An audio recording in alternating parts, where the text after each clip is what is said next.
안녕하세요. 스타일리그 임광목 대표입니다. 4월 17일 수요일, 벌써 주 중간이네요. 오후 3시 39분, 10분 전에 장 마감을 했고요. 또 우리 장 마감 유튜브를 시작하는 시간이 됐습니다. 이제 막 3시 40분을 넘어서고 있습니다. 자, 여러분들, 설마 시장이 또 안 좋다고, 시장이 좋을 때는 내가 주식을 잘하는 사람인 것처럼 기고만장하다가 또 이렇게 시장이 무너지고 나니까 또 좌절하고 계신 분들이 계시진 않을까, 이런 우려의 마음도 제가 생기는데요. 항상 말씀드리지만 저희 스타119 채널의 구독자라면은 어제 보니까 방송 보신 분들이 고퀄리티다, 이런 고품격이다, 이런 얘기, 명품이다, 이런 얘기들 써주시는데요. 그런 댓글을 써주시는 것보다도 구독자 여러분들 스스로가, 정말 고퀄리티에 맞는 구독자가 돼 주셔서 어떤 이 시장의 흐름에 있어서, 시장이 좋다고 막 좋아하고 시장이 나쁘다고 울고 있고 이런 모습은 아니었으면 좋겠다라는 것이 저의 항상 투자에 있어서의 저의 가치관이고, 또 이런 가치관에 여러분들이 항상 일치하는 그런 마음으로 여러분들의 행동이나 아니면 투자 행위에 있어서 저하고 좀 그렇게 비슷한 사이클, 이런 거가 일치하는 사이클을 가지고 여러분들이 주식에 생활을 해나가면 정말 좋을 것 같다라는 그런 생각을 오늘도 또 해보고 있습니다. 제가 좀 한 가지 사과 말씀을 먼저 드려야 될 것 같아요. 제가 사실은 어제 유튜브 할 때 소제목으로 2개를 잡았다고 하면서 종목 이름 알아두기를 어제 말씀드린다고 했었는데, 어제 내용을 진행하다가 보니까 깜빡하고 그걸 못하고 넘어갔어요. 그런데 이제 이거가 사실 이제 너무 중요하긴 하지만 그렇다고 해서 요즘처럼 또 하락장에 이게 우선적으로 꼭 먼저 알아둬야 될 만한 내용은 아니니까, 제가 이거는 오늘도 별도로 좀 다루어야 될 내용이 있으니까 조금 보류를 해두고 조금 시장이 좀 안정이 된 이후에 또 종목들을 한번 여러분들이 이렇게 눈여겨 보실 필요가 있으시면 좋겠다, 이런 시점이 왔을 때 이 주제에 대해서는 그때 다시 다루어 드리도록 하겠습니다. 어차피 어제 다루어 드리려고 했는데 타이밍을 놓쳤으니까 며칠 좀 보류를 해 놓도록 그렇게 하겠습니다.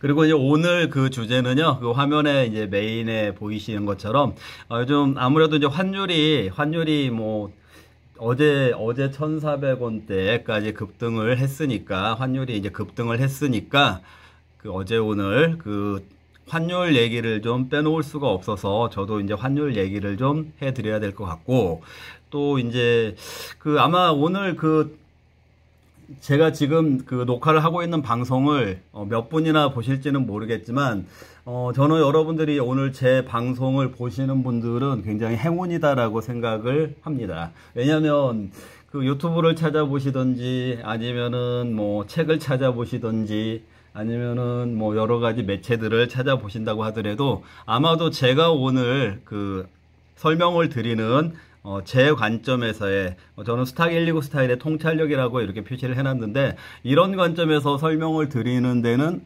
어디에도 없을 것이다라고 저는 그렇게 생각을 하기 때문에, 오늘 방송을 들으시는 분들은 여러분들이 그만큼 행운이다라고 저는 그렇게 생각을 하니까요. 여러분들도 오늘 내용이 아무 데서나 들을 수 없는 내용이고, 또 저는 사실 이런 내용들 어떻게 보면 프리미엄 강의 수준에서 다루어 드리는 거니까, 그만큼 제가 구독자분들에게 어떤 애정을 가지고, 이 증시가 어려운 시기에 애정을 가지고 이런 내용들을 오픈한다라는 거를 여러분들도 알아두시면은, 기억을 해두시면은 좋을 것 같습니다. 자, 우선 오늘 시장 먼저 코스피 차트를 가지고 시장을 먼저 한번 보겠습니다. 자, 여기 보이시면은 어제도 제가 좀 몇 가지 보정을 한 차트로 자세하게 설명을 드렸었잖아요. 자, 오늘 하루 이렇게 음봉이 하나 더 만들어졌죠. 오늘 아침에 2600 기준으로 해서 한 1% 정도 상승하는 흐름이 나오니까, 장이 반등하나 보다, 이렇게 기대를 하셨던 분들도 계실 수 있을지 모르겠지만, 시장이 그렇게 간단하지가 않아요. 그리고 그 시장의 추세라는 것은 그렇게 그냥 분위기 따라 가지고 들쑥달쑥하지 않는 그런 부분들도 있더라고요. 그렇기 때문에, 이렇게 오늘 또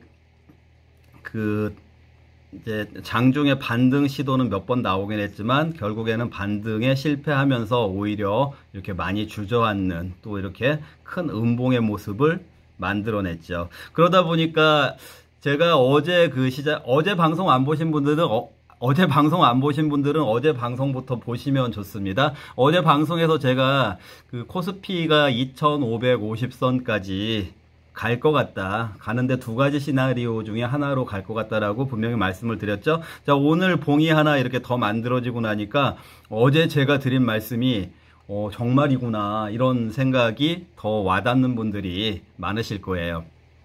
이제 보니까 이렇게 여기 살짝 보면은 보라색처럼 보이는 선이 경기선이라고 했잖아요. 이 경기선하고도 이제 별로 많이 남지 않았잖아요. 이걸 보면은 이제 내일이나 조만간에 내일 예를 들어서 아래 꼬리를 만들어서 반등을 한다고 하더라도 내일 한 1%, 1점 몇 퍼센트만, 1점 몇 퍼센트만 추가 하락이 나오면은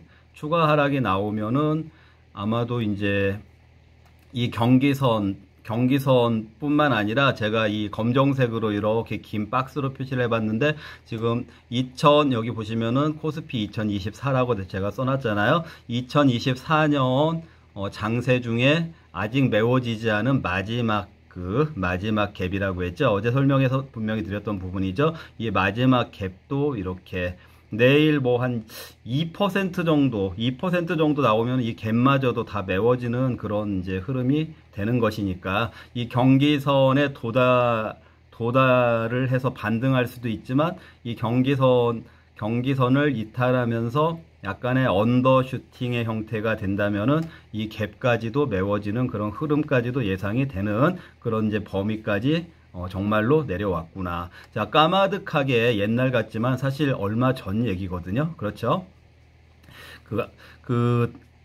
얼마 전, 정말 여러분들은 아마 이 지점에 있을 때 2780, 2800을 바라보고 있고, 또 일각에서는 금방 3000 가는 것처럼 뒷북을 치던 시황들이 나왔던 불과 한 2주, 3주 정도의 이 수준에서는 과연 이 수준까지 떨어지는 날이 있을까? 이런 상상을 못 하셨을 거예요. 하지만 저는 여러분들에게 예상을 드렸었죠. 결국에는 시장이 이번에 이런 걸 배움으로 인해서 여러분들의 고정관념 같은 거를 고치시면 돼요. 여러분들의 고정관념이라고 하는 거는 상승장에서는 계속 올라갈까봐 이러지도 못하고 저러지도 못하는 그런 분들 많으시잖아요. 떨어지는 장세에서는 또 더 떨어지면 어떻게 하나 이것만 생각하시는 분들 계시잖아요. 그런 게 고정관념. 그런 고정관념을 타파할 수 있는 방법은 합리적인 분석, 과학적인 사고. 자, 저는 신앙생활을 하고 있지만요, 굉장히 합리성과 과학적인 분석을 중요시하고 있습니다. 그래서 그냥 막연하게 좋은 장세가 온다고 하니까 계속 올라가겠지, 이런 건 정말 비과학적이라고 생각을 해요. 여러 가지 정황이라든지 경제 상황이라든지 거시 변수라든지 어떤 정책 발표라든지 세계의 경제의 흐름이라든지 이런 걸 종합적으로, 과학적으로, 합리적으로, 상식적으로 분석을 하면 못 올라갈 것 같다, 이런 결론이 나오게 되거든요. 그럼 못 올라간다는 얘기는 다른 말로 하면 떨어진다는 얘기가 되는 거잖아요. 다시요. 못 올라간다는 말은 다른 말로 하면 떨어진다는 말이 되잖아요. 그럼 떨어지는 것이 1% 이렇게 떨어지는 건 떨어진다라고 말을 하지 않잖아요. 그러면은 의미 있는 조정이다 라고 말을 했을 때 정말로 의미 있는 조정이라는 말을 하더니 이렇게 생각지도 못하는 하락이 나왔구나. 여러분들이 이번에 새로운 걸 하나 배웠다라는 그런 생각을 하신다라면은 이번 하락장에서 유연하게 대응을 못하셨다고 하더라도 여러분들이 결코 얻은 것이 없다라고 생각은 안 하셔도 될 것 같습니다. 다음부터 더 잘하시면 된다, 이런 말씀을 드리는 것입니다. 자, 오늘 제가 이제 저희 스타길류 스타일의 통찰력이라고 이렇게 이제 표현을 했는데, 저는 이번 환율 급등을 대하는 여러 몇 개의 몇 개의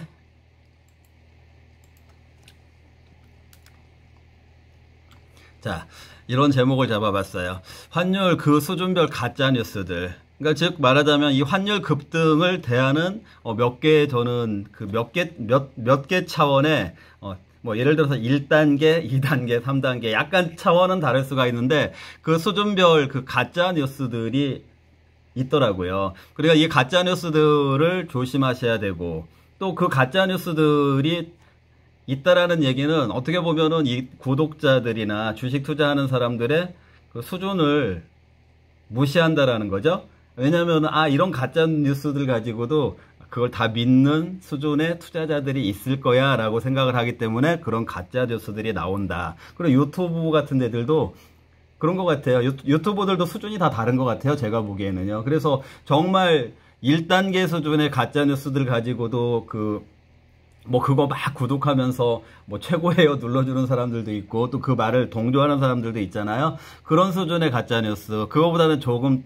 높은 수준, 그거보다는 더 높은 수준, 이런 수준에서 사실하고 다른 그런 내용들이 좀 있는 것 같아서 우리 스타119 채널에 계신 분들은 조금 알고 갔으면 좋겠다. 그래서 오늘 그런 부분들을 한번 다뤄보려고 하는데요. 제가 장중에 저도 시장 보면서 또 잠깐 틈틈이 이런 자료들도 만들거든요. 근데 이제 정말 다행인 거는, 제가 사실은 정경련 다닐 때도 특진하고 그랬었어요. 손평도 부회장님이 저를 특진을 시켜주시고 그랬었는데, 저는 좀 사실 업무가 좀 다른 사람들보다 굉장히 좀 빠르다라는 제가 장점을 가지고 있어요. 그래서, 이렇게 좀 생각 같은 거를 빨리빨리 캐치해가지고 바로바로 이렇게 만들어내는 그런 게 있기 때문에 장중에 시황을 보면서도 이런 거를 잠깐 준비할 수가 있다. 제가 이제 그런 장점이 있어서요. 어떻게 보면 제가 유튜브 이렇게 매일매일 할 수 있는 거가, 또 이런 말 하는 사람들도 있더라고요. 저 이제 가까운 지인들이 어떻게 매일같이 그렇게 새로운 내용들을 만들어내냐, 이런 얘기를 하는데, 저는 그게 사실 그렇게 어렵진 않아요. 어렵진 않고, 저는 조금 익숙한 부분이 있다. 그래서 제가 이제 매일처럼 이렇게 유튜브를 제공을 해드릴 수가 있다. 여러분들도 그렇게 이제 아시면 되는데, 자, 오늘 내용 중에 보면 이렇게 사각형들이 이렇게 올라가고 있죠. 그러니까 여기가 좀 제일 낮은 단계, 그 다음에 중간 단계, 이렇게 단계가 조금 올라간다. 이렇게 여러분들이 전제를 하시고 보시면 될 것 같고, 자, 이런 정말 말도 안 되는 단계에 유튜버들도 있고, 그걸 구독하는 사람들도 있고, 저는 이제 가짜뉴스라고 보는데, 환율이 1,400원대, 원달러 환율 말씀드리는 거예요. 이번에 이제, 오랜만에 1,400원대까지 이제 치솟았잖아요, 환율이요. 자, 그럼 이제 환율이 1,400원대까지, 예전에는 물론 거의 1,800원, 2,000원도 막 이렇게 바라보고 이럴 때가 있었었죠. 자, 그런데 이렇게 환율이 급등했던 때를 크게 네 번 정도로 구분을 해보자면, IMF 때가 있었었고, 그때는 이제 우리나라 곡간이 완전히 외환 곡간이 고갈이 났을 때니까요. 국가 부도였을 때니까 IMF 때가 있었었고, 그리고 2007년, 8년부터 이렇게 2010년, 11년까지 이렇게 이어졌던 세계 금융위기, 또 그게 이제 여파로 해서 유럽발 금융위기 막 이런 얘기까지 나왔던 즈음에 해서 또 환율이 요동이 쳤던 때가 있었었고, 그리고 나서 또 중간에 뭐 하여간에 예를 들어서 미국이 뭐 신용등급 강등을 한다라든지 그 세계 금융시장 자체가 불안한 그런 모습들이 나타나면, 또는 뭐 이렇게 전쟁 같은 거가 나타나면, 또 이제 우리나라 내부적으로 뭐 아마 제 기억으로는 아마 한 2년 정도 된 것 같은데, 우리 뭐 그때 레고랜드 막 사태 있었었잖아요. 강원도에요. 그거 뭐 그때 이렇게 채권 시장 이렇게 그 문제 생기면서 그때도 환율이 한번 급등했던 적이 있었던 것 같아요. 근데 이제 이번에 그 환율이 원달러 환율이 1,400원대까지 올라간 게 또 이제 거의 한 2년 만에 처음으로 올라간 것 같은데, 뭐 어쨌거나 이제 그 중동 리스크 얘기가 나왔으니까 이제 올라갔는데, 이제 환율이 급등하게 되는 그 이유는 이제 하나의 단어로 말을 하자라고 하면은 안전자산 선호 심리 때문에 그런 거죠. 왜냐면 뭐 우리나라는 그 기축통화도 아니고 또 뭐 일개 이제 선진국 그 서열에 들어가기도 하고 아직 못 들어가기도 하는데, 어쨌든 아직까지는 그 뭐 MSCI 같은 데서는 신흥국으로 보고 있으니까요. 우리나라가 우리나라 그 원화가 결코 이제 안전자산이 아니니까, 이렇게 그 국제 정세라든지 세계 금융 시장이 요동칠 때는 우리나라 환율은 가치가 떨어지니까, 우리나라 원화는 가치가 떨어지니까 원달러 환율은 급등하게 된다, 이렇게 이해를 하시면 되니까, 어쨌든 불안하니까 원달러 환율이 급등하는 거는 맞습니다. 하지만 IMF가 오면 어떻게 이런 주제를 가지고 유튜브 하면 안 되죠. 왜냐면 지금 정말 이거는 그 말초신경을 자극하는 거잖아요. 그리고 정말 이렇게 시장에서 일하시는 분들이나 이제 뭐 이렇게 경제에 대해서 어떤 정식적인 교육을 받지 않으시고 그냥 실물 경제 생활을 하시는 분들은 정말 이렇게 환율이 갑자기 막 올라가면 딱 떠오르는 거가 IMF거든요. 그럼 그 IMF 막 이런 말들도 하잖아요. IMF 때보다 더 살기가 힘들어요. 막 이런 얘기 하시는 분들 많잖아요. 시장 상인들 막 이런 분들이요. 그러면은 그런 분들은 갑자기 환율이 막 올라간다고 하면 IMF 떠올리는데, 거기다 대고 IMF 온대 막 이런 식으로 선동하고 이런 사람들도 있는데, 그거 다 가짜 뉴스고요.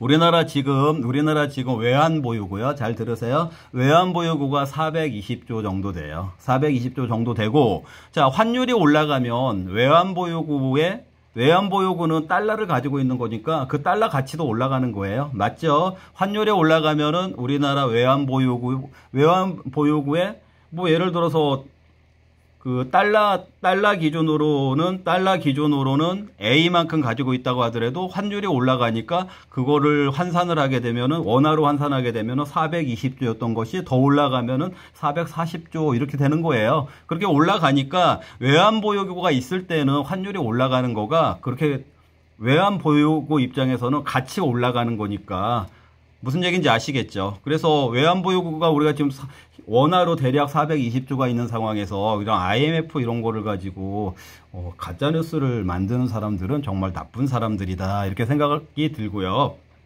뿐만 아니라 설령 지금 외환보유고가 뭐 420조가 아니고 뭐 100조 이렇게 해가지고 좀 부족한 상황처럼, 예를 들어서 우리가 계속 해가지고 이제 무역 적자가 뭐 예를 들어서 한 10년 이상 무역 적자가 누적이 됐다고 하면은 외환 보유고가 그렇게 줄어들 수가 있겠죠. 근데 지금 뭐 그 정도는 아니잖아요. 그런데 그래서 예를 들어서 그렇게 외환 보유고가 한 뭐 100조 막 이렇게 해가지고 바닥이 어느 정도 이렇게 보이는 그런 상황이라고 하더라도요, 이렇게 IMF라든지 그런 위기로 가지 않아요. 왜냐면은 지금 우리나라 일본하고 그 외환 수합이 체결이 돼 있어요. 그래서 그렇게 우리나라의 그 외환 보유고가 바닥이 나면은 일본은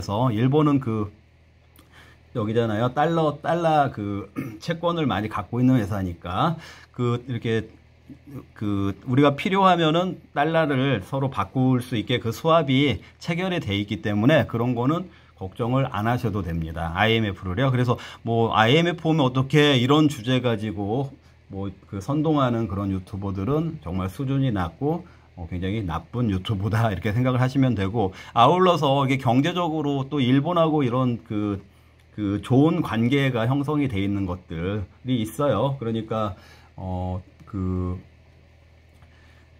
군사 정보 이런 것도 서로 공유하고 있잖아요. 그러니까 무조건 일본을 적대시하면 안 되는 부분도 있다. 저는 그렇게 생각을 합니다.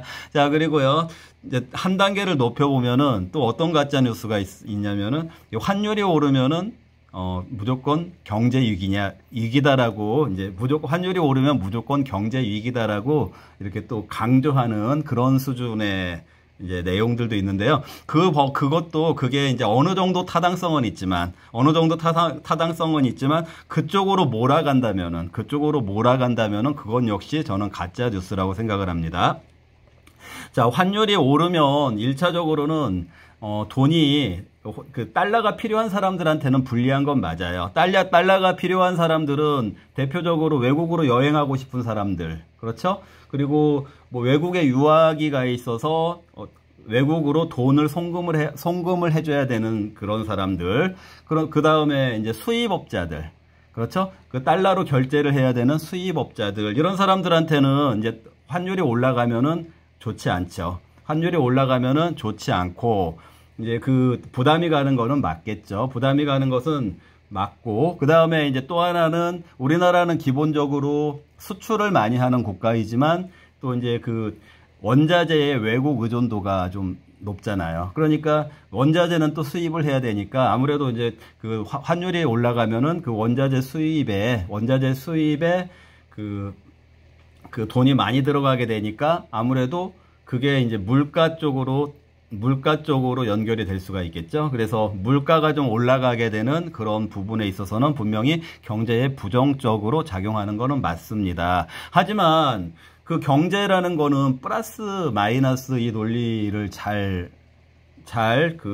살펴서 플러스가 많은지 마이너스가 많은지, 설령 마이너스가 많더라고 하더라도 어느 정도 참아낼 수 있는 수준인지 이렇게 얘기를 하는 것이 맞지, 무조건 환율이 오르면은 경제가 타격을 입는다 이런 식으로 얘기하면은 안 되겠죠. 그리고 특히 정치인들 같은 경우에는 예전에 뭐 이제 IMF도 있었었고, 예전에 이제 우리나라 뭐 삼고 환율 높고 물가 높고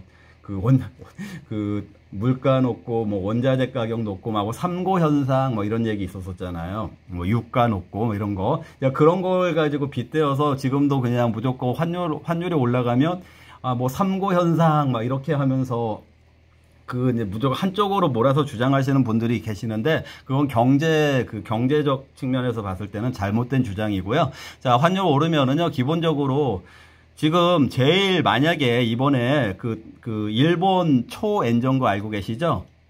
다시 한번요. 일본 초엔정거 알고 계시죠? 만약에 일본 초엔저에서 우리나라 환율 안 올라가면은요, 우리나라 수출 더 안 됩니다. 무슨 얘기인지 아시죠? 일본하고 가격 경쟁하기 때문에요. 그래서 어느 정도 환율이 같이 일본이 초엔저로 해서 일본이 엔화 가치가 떨어질 때는 우리나라도 환율이 오른다는 얘기는 원화 가치가 떨어진다는 얘기거든요. 우리나라도 그 정도는 원화 가치가 떨어져야만 수출 경쟁력이 유지가 되는 거예요. 특히 우리나라는 일본하고 경쟁을 많이 하기 때문에, 그래서 환율이 오르는 것이 무조건 경제 위기로 가는 게 아니다라는 거 여러분들이 이해를 하셔야 되고, 그리고 이 환율이 결국에는 연평균 환율로 해가지고 이 수출한 기업들이라든지 그게 환산 실적이 돼요. 그래서 이제 왜냐면은 저걸로 받잖아요. 수출 기업들 같은 경우에 돈을 달러로 받잖아요. 그럼 달러로 받으니까 연평균 환율을 적용해가지고 작년에 수출해서 벌어들인 돈이 얼마입니다. 이렇게 이제 환산이 되다 보니까 아무래도 환율이 높게, 즉 환율이 올라가면은 올라갈수록 그 환산 실적이 좋아지게 되잖아요. 그렇기 때문에 수출 기업들 같은 경우에 환율이 높으면은 뭐 연중에는 계속 막 안 좋은 것처럼 얘기했다가 연말 되면은 막 실적 좋아졌다 이렇게 분위기가 바뀌거든요. 무슨 얘기인지 아시겠죠? 그래서 환율이 올라가는 부분에 긍정적인 효과도 많이 있다. 그리고 잘 들으세요. 그리고 아까 이제 그 부정적인 부분이라고 하더라도 부정적인 부분은 아까 이제 그 물가가 올라가는 부분이 있다고 했잖아요. 물가 올라가는 부분하고 수입하는 업자들한테 부담이 된다 이렇게 이제 얘기를 했었는데 이게 그 환율이 이렇게 급등되는 거가 막 몇 달씩 지속되지가 않아요, 보통은요. 왜냐면 이쪽에서 보셨다시피 외환 보유고가 있기 때문에 정부가 어느 정도 개입할 수 있는 여지가 있고, 그 다음에 수출업자들은 달러를 보유하고 있어요. 그러면 이렇게 환율이 올라가잖아요. 그러면은, 와, 환율 높을 때 이거 달러 빨리, 한국 돈으로 바꿔놔야겠다 해가지고, 자기들이 가지고 있던 그 달러를 내놓거든요. 이걸 내고 물량이라고 해요. 이걸 외환시장에서 내고 물량이라고 하는데, 환율이 계속 올라갈 거라고 생각 안 하잖아요. 그래서 어느 정도 올라주면, 빨리 한국 돈으로 바꿔야겠다 해가지고, 그 수출업자들이 그 달러를 내놓거든요. 이걸 내고 물량이라고 하는데, 그런 내고 물량이 출회를 하게 되고, 그리고 수입업자들도 이제 결제 수요가 필요하긴 한데, 그게 그 결제를 오늘 올랐을 때 지금 당장에 결제를 해야 되는 건 아니거든요.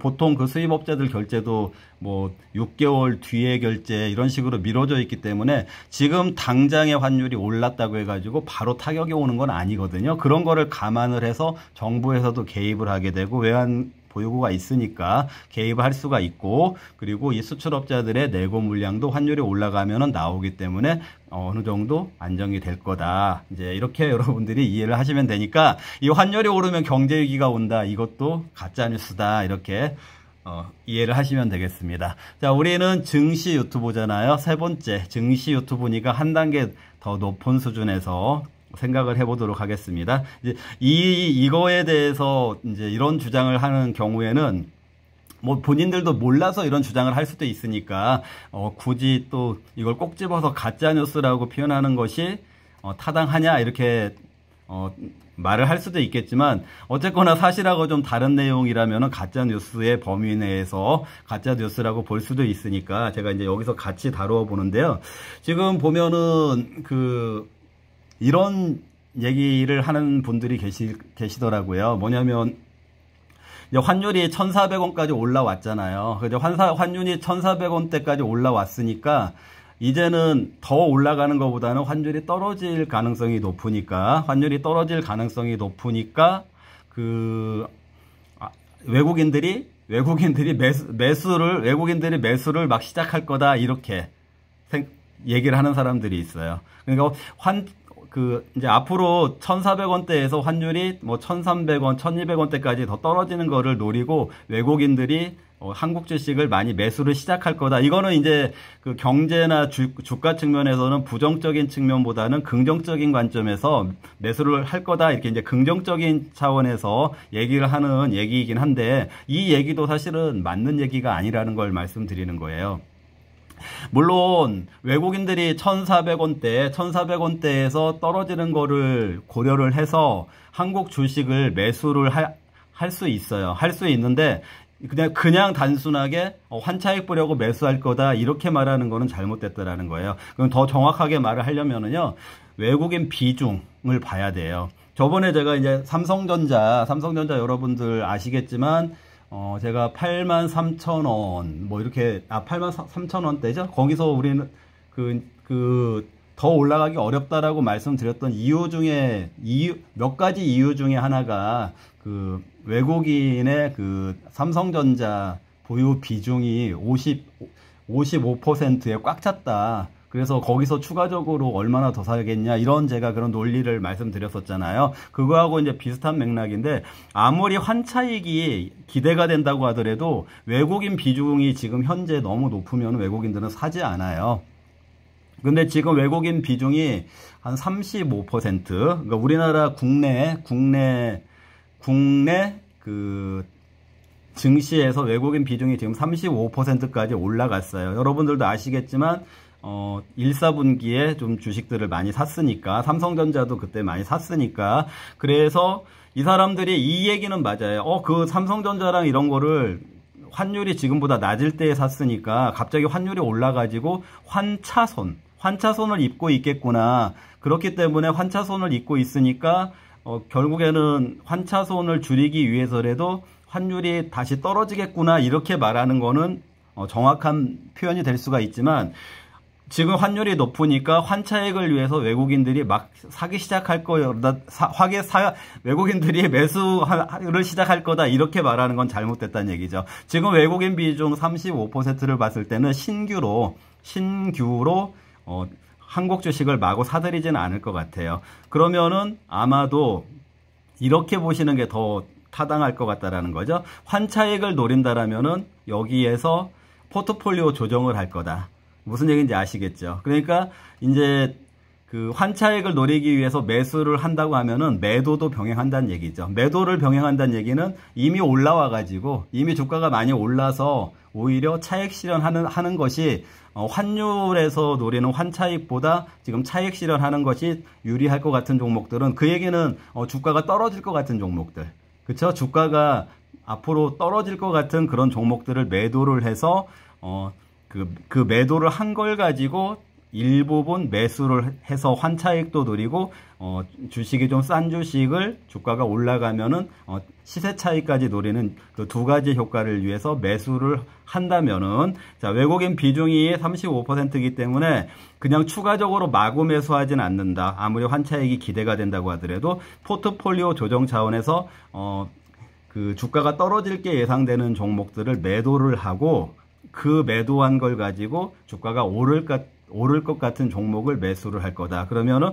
주가가 오르면은 시세 차익도 나오고 또 환차익까지도 나오게 된다. 이렇게 접근할 거다라고 설명을 하는 것이 정확한 설명입니다. 그래서 역시 환차익 때문에 이 비중 무시하고 외국인들이 매수를 시작할 거다, 이렇게 주장하는, 여기는 좀 수준이 높은 부분이기 때문에요. 이 수준에서는 아마 증권사 같은 데서 그런 주장하는 사람들이 있어요. 그거 잘못된 주장이고요.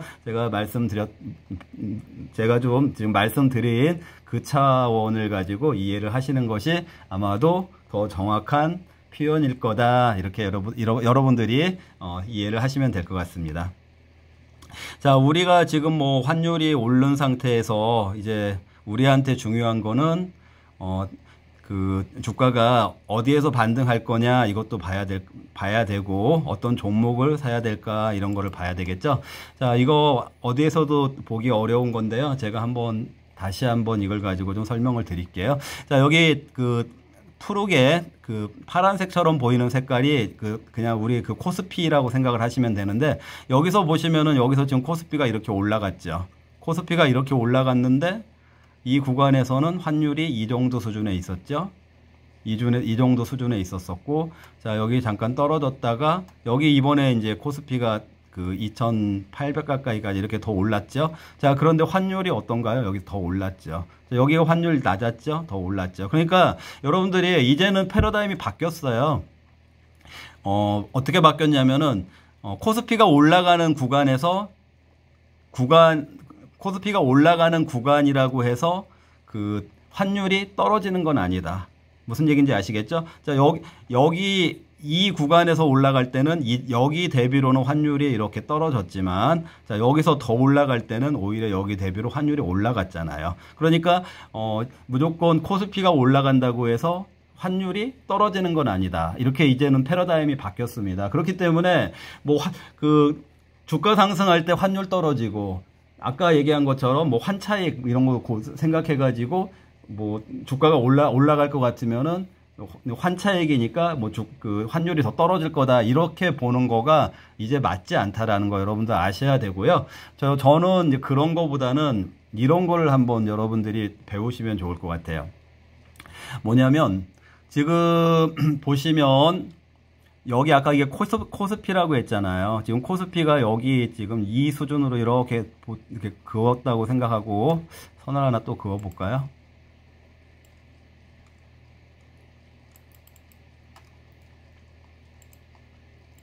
자, 여기 선에서 이렇게 그어서 보면은 여기가 2,400이니까 코스피가 한 2,400 얼마가 되는 거잖아요. 그럼 여기 정도 이렇게 돼 있는데, 지금 그때 환율이 여기 정도의 수준이었죠. 이 환율이요. 그러다 보니까 환율을 고려했을 때의 그 코스피, 환산 코스피가 여기 정도 위치가 되는 거예요.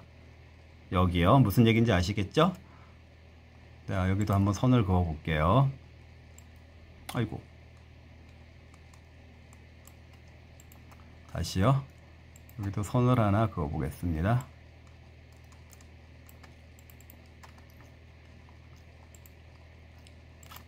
자, 선을 그었는데, 자, 환율을 환산하니까 이 정도 수준이 되는 거예요. 자, 그런데 지금 보시면 환율이 오늘 기준으로 해서 여기까지 올라왔잖아요.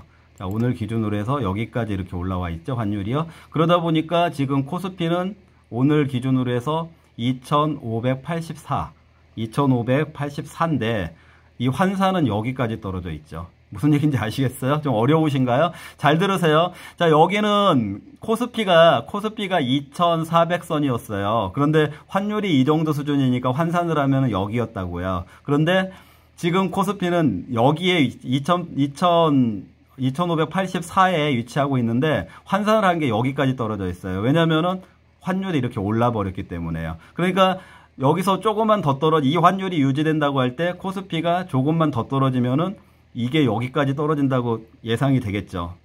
이해가 되시나요? 자, 그러면은 아까 이 차트에서 여기 조금만 여기 경기선까지 더 떨어질 거라고 제가 예상을 드렸었잖아요. 이 갭 메우는 수준까지요. 자, 그럼 여기까지 떨어지는 거를 감안을 했을 때, 잘 들으세요. 여기까지 떨어지는 거를 감안을 했을 때에 이 차트를 이 환율을 고려한 차트로 본다고 하면은 이 선이 아마 그럼 거기까지 떨어진다고 하면은 이 녹색 선은 여기 정도까지 이렇게 떨어지겠죠? 이 정도까지 떨어진다고 볼 수 있는 거죠? 자, 여기 또 헷갈리실 수 있으니까 제가 선을 하나 또 그어 볼게요.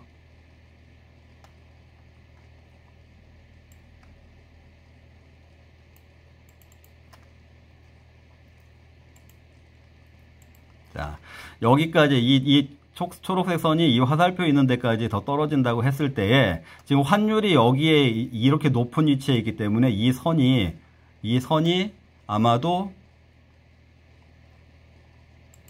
아마도 이렇게 여기까지 이렇게 흘러내린다는 얘기죠. 환율이 무슨 얘기인지 아시겠죠? 환율을 환산한 지수가 여기까지 흘러내린다는 얘기가 되겠죠. 자, 실제 코스피는 여기까지만 떨어졌는데 지금 환율이 이렇게 올라 있기 때문에 만약에 여기까지 조금만 더 떨어진다면은 여기서 여기 지금 이 화살표 있는 데까지 떨어질 거다, 이걸 말씀드리는 거예요. 자, 무슨 얘기인지 아시겠죠? 자, 그러니까 코스피는 여기하고 여기 2,400하고 차이가 많이 있지만 환율이 올라 버리니까 실제 그 코스피 환산은 지금 여기하고 수준이 비슷해지잖아요. 그렇죠? 그러다 보면은 외국인 입장에서요. 잘 들으세요. 외국인 입장에서는 쌍바닥이다, 이렇게 된다는 얘기예요. 무슨 얘기인지 아시겠어요? 외국인 입장에서 달러 가지고 계산하는 외국인 입장에서는 한국 주가가 환율이 올랐기 때문에 쌍바닥이 됐네, 이렇게 된다는 얘기죠. 그렇기 때문에 제가 이번에 그 바닥을 여기 2550선 전후로 본다라는 그 근거도 여기에 있는 것입니다. 여러분들 무슨 얘기인지 아시겠죠? 굉장히 중요하고 아무 데서나 들을 수 없는 그 필살기를 여러분들에게 오픈을 해드린 거예요. 잘 이해를 하셨으면 좋겠고요. 또 제가 잘 이해를 했으면 좋겠다, 이 말씀은 스탁129에서 하는 얘기가 그냥 말도 안 되는 얘기 하는 게 아니구나. 생각보다 굉장히 정밀한 분석을 해가지고 하는 얘기구나, 이걸 여러분들이 믿으셔야 된다, 이걸 말씀드리는 겁니다. 자, 여러분들. 자, 근데 문제는요. 이제 문제는 뭐냐면,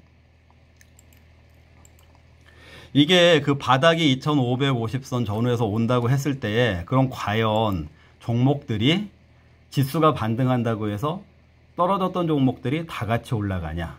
이게 아니라는 문제에 여러분들이 봉착을 하게 됩니다. 결국에 여기서 분별력이 필요하고요. 그 종목이 성격, 이제 앞으로 반등 장세가 온다고 했을 때 2550선 기준으로요. 그 반등 장세의 성격에 맞는 종목들만 올라간다라는 거예요. 지수가 오른다고 해가지고 모든 종목들이 모든 종목들이 다 올라가진 않는다라는 거죠. 예를 들면은 이번에 삼성전자가 72,000원에서 86,000원까지 올라갔잖아요.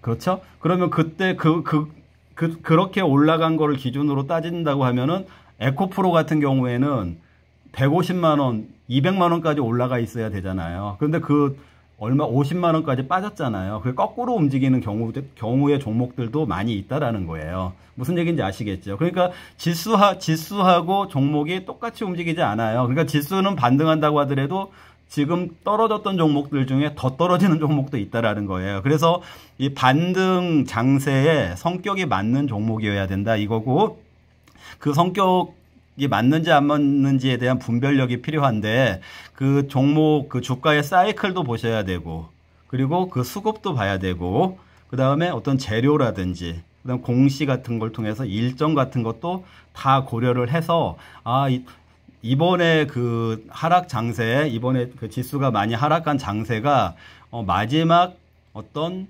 물량 털기 기회로 활용이 된 종목이 있을 테고, 또 그냥 어떤 종목들 같은 경우에는 그냥 흘러내리는 과정 중에 같이 더 흘러내려야 되는데 그냥 이 지수도 안 좋으니까 그냥 같이 흘러내렸지만 앞으로 더 흘러내려야 하는 그런 과정, 그런 사이클 상에 있는 종목도 있다라는 거죠. 그렇기 때문에